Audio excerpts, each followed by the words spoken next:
All right, thanks very much. We've got a panel standing by. Arianna Huffington from the Huffington Post, Mike Murphy, a Republican strategist, as well as legal analyst and political analyst Jeffrey Toobin. Let's start off with Mike Murphy. Mike, a quick headline from you about the night. Big three do well. I think McCain had the best single moment of his campaign in that question with the woman whose brother had been killed in Iraq. He admitted mistakes. He was straight and right to her on the point. No political kind of dancing to it. The President of the United States, I think, addressed it that way. He'd be in better political shape. Strong Romney, strong Rudy night, though. I think all the contenders did well. No breakout from the second tier, although Tommy Thompson got back in the race a little tonight on health care.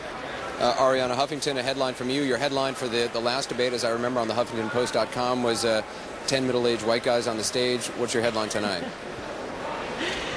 My headline tonight is that this was John McCain's night. Maybe because we're in New Hampshire, which has been such a good state for John McCain, where he won in 2000. The fire, the independence, the compassion all came out. I remember in 2000 when the Straight Talk Express was going throughout the state. And, you know, his position on immigration that he expressed so eloquently tonight, contrasting with Romney and with Giuliani, could be very effective here in New Hampshire, where the independents have a plurality. So you're not appealing to an anti-immigration conservative base. So this was a very great night for McCain, and in contrast, not a good night for Giuliani. I thought Giuliani came across talking about nation building, saying we are safe now, trying to use the alleged JFK plot and Fort Dix, two plots that have kind of been discredited in the last few days. So not a very great night for him, a little too belligerent. A long headline, but you're a blogger, so I guess that's allowed. Jeffrey Toobin, a headline from you.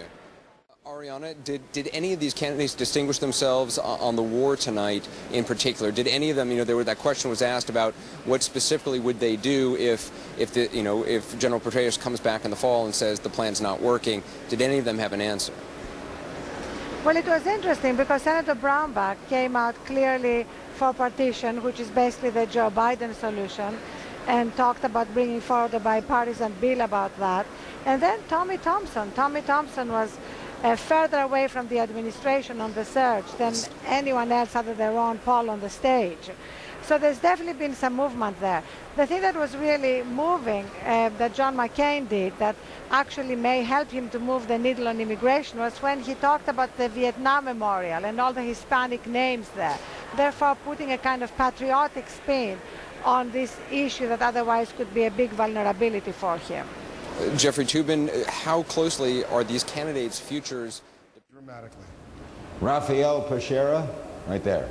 Hello, yes. My question is, do you think that Mayor Giuliani's position on abortion will ultimately keep him from sticking with the conservative base and being the nominee for the Republican Party? Paul? It'll cost him the presidency one way or the other, yes.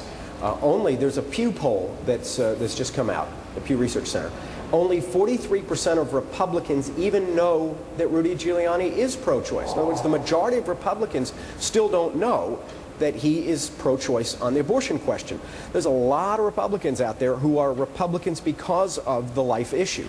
And I think if Rudy Giuliani somehow becomes their nominee, which I think is unlikely because of that and other problems he's got as a candidate, I think you'll see a third-party candidacy, much as Ralph Nader drained enough left-wing votes away from Al Gore to throw the election to the Supreme Court. I've got to disagree. I think that's a lot of wishful thinking on the Democrats' part, that the last thing they want is a pro-choice Republican nominee. If you look at the polling data nationally, Giuliani is way out ahead among Republican voters over McCain and Romney. I think it's an open question. I think that evangelicals, pro-lifers are going to also be looking at electability. In politics, you always have to ask the question, compared to what? So if they're seeing a Hillary emerging as the leader, the front leader of the Democratic Party, they may very well go with the Giuliani, who in national polling does very well head-to-head. But then they need to send a letter of apology to every Democrat they called a baby killer for the last 30 years. That's pretty slimy. If you say that about people who have an honest disagreement on a difficult issue of principle, and then your whole party flip-flops on it, as Mitt Romney has done. And do you remember in the first debate, Sam Brownback said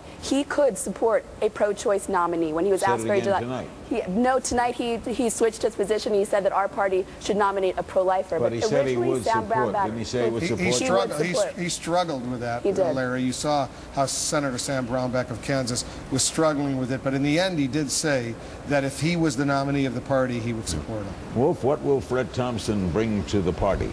Charisma, charm. He's a big, tall guy. He's got that likability that Ronald Reagan certainly had. And that's why a lot of Republicans who aren't satisfied with this field, there are 10 of them up there, you'd think, well, you know, isn't that enough? Well, no, there were plenty of Republicans out there who just aren't comfortable with McCain, aren't comfortable with Giuliani, aren't comfortable with Romney, and they wanted somebody else, and they talked former Senator Thompson into doing this, and he's doing it. Paul, what will he bring, do you think? Yeah, I think he'll bring probably less equivocal conservative credentials than, say, a Mitt Romney, who's now trying to run as a conservative when, as was pointed out in the debate, you know, he ran for the Senate just a few years ago against Teddy Kennedy, saying he'd be more pro-gay rights than Teddy was, and he ran as a pro-choicer. So I think Thompson will be able to say, I was, as we say back home in Texas, I was country when country wasn't cool, right? I was conservative back when Mitt was a liberal, and I think you'll have a pretty clear clash between those two. We've been following each other up and down the stairs, and he's now upstairs. Let's go up to Anderson Cooper. Anderson.